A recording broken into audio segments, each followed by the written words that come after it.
Dumbing down is the deliberate oversimplification of intellectual content within education, literature, cinema, news, video games, and culture in order to relate to those unable to assimilate more sophisticated information. The term dumbing down originated in 1933 as movie business slang, used by motion picture screenplay writers, meaning, revise so as to appeal to those of little education or intelligence. Dumbing down varies according to subject matter along with the reasons for lowering the intellect of the subject or topic. It often involves diminishment of critical thought involving the undermining of intellectual standards within language and learning, thus trivializing meaningful information, culture, and academic standards, as is the case of popular culture. Philosophically, the term dumbing down is a relative definition, because what is considered dumbing down depends on the taste, value judgment, and intellectual level of the person involved in the matter.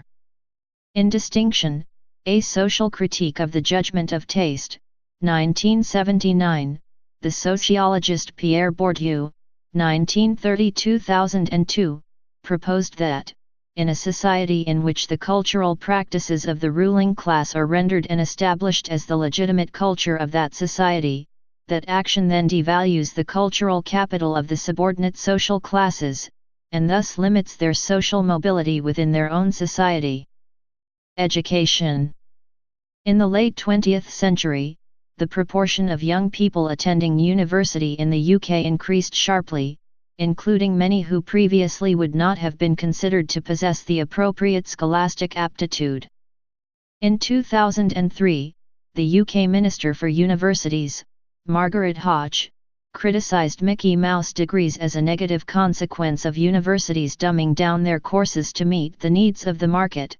These are degrees conferred for studies in a field of endeavor where the content is perhaps not as rigorous as one would expect, and where the degree, itself, may not have huge relevance in the labor market.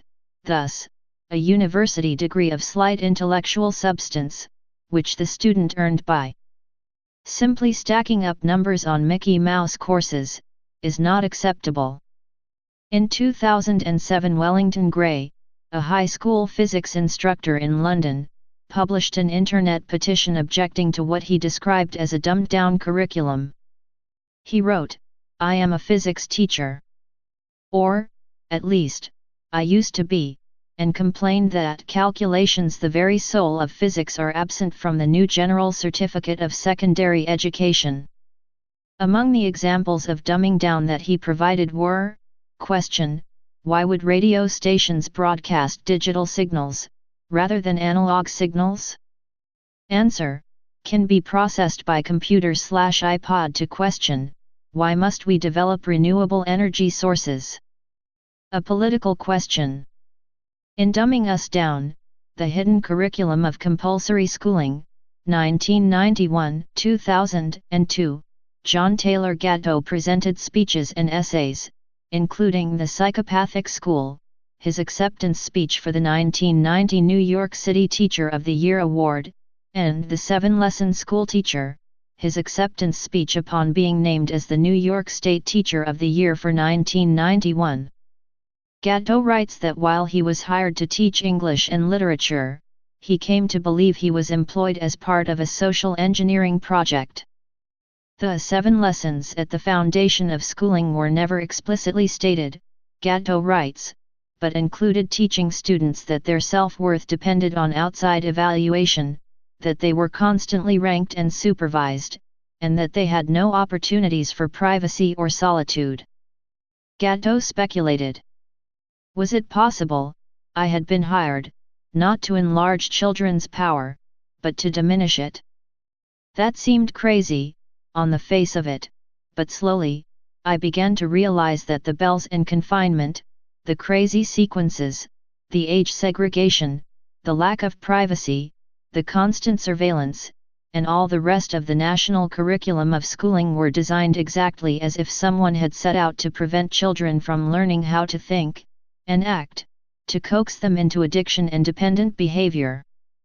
In examining the 7 lessons of teaching, Gatto concluded that all of these lessons are prime training for permanent underclasses, people deprived forever of finding the center of their own special genius.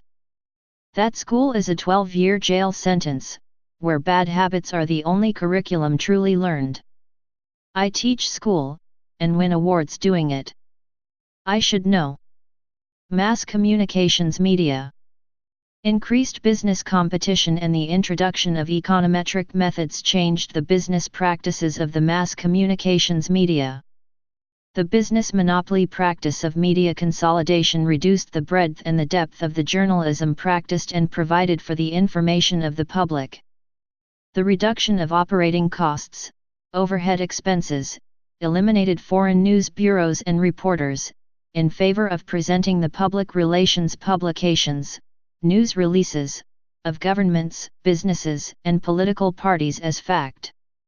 Refinements in measurement of approval ratings and audience size increased the incentive for journalists and TV producers to write simplistic material, diminishing the intellectual complexity of the argument presented, usually at the expense of factual accuracy and rationality. Cultural theorists, such as Richard Hoggart, Raymond Williams, Neil Postman, Henry Giroux, and Pierre Bourdieu, invoked these effects as evidence that commercial television is an especially pernicious contributor to the dumbing down of communications. Nonetheless, the cultural critic Stuart Hall said that the people responsible for teaching critical thinking, parents and academic instructors, can improve the quality, breadth and depth of their instruction by occasionally including television programs. In France, Michel Houellebecq has written, not excluding himself, of the shocking dumbing down of French culture and intellect, as was recently pointed out, sternly but fairly, by Time magazine. In computer software and device use. Software used on computers and mobile devices can do complex tasks, sometimes requiring users to have a lot of technical knowledge. Similarly, user-operated devices, such as a washing machine or a camera, perform many complex operations. A lot of effort has been put into making these easier to use. Sometimes by use of good ergonomics, known as usability, and sometimes by removing some of the choices and functionality available. The process of reducing the functionality is often known as dumbing down. For some users, this removes confusing barriers and gives them confidence to use the software or device. For others, the missing functionality may be frustrating and too restrictive. Replacing a user-operated function with an automatic function that achieves the same result would not be considered dumbing down. However, any loss of flexibility in this automation would be the actual dumbing down. An example in software use is where an email application on a smartphone may lack the ability to create email folders, or email rules. Where these functions are available on an email application on a desktop computer. In popular culture, the science fiction film Idiocracy, 2005, portrays the U.S. as a greatly dumbed-down society 500 years in the future, in which low cultural conditions were unintentionally achieved by eroding language and education coupled with dysgenics, where people of lower intelligence reproduced faster than the people of higher intelligence. Similar concepts appeared in earlier works, notably the science fiction short story The Marching Morons, 1951, by Cyril M. Kornbluth, which also features a modern-day protagonist in a future dominated by low-intelligence persons. Moreover, the novel Brave New World, 1931, by Aldous Huxley, discussed the ways a utopian society was deliberately dumbed down in order to maintain political stability and social order by eliminating complex concepts unnecessary for society to function, i.e. the savage tries reading Shakespeare to the masses and is not understood. More malevolent uses of dumbing down to preserve the social order are also portrayed in The Matrix, 1984, and many dystopian movies. The social critic Paul Fussell touched on these themes, Prole Drift, in his non-fiction book Class, A Guide Through the American Status System, 1983, and focused on them specifically in Bad, or The Dumbing of America, 1991. The musical groups Chumbawamba, The Divine Comedy, Ugly Duckling, and Lupe Fiasco, each have a song titled Dumb It Down. Please subscribe and thanks for watching.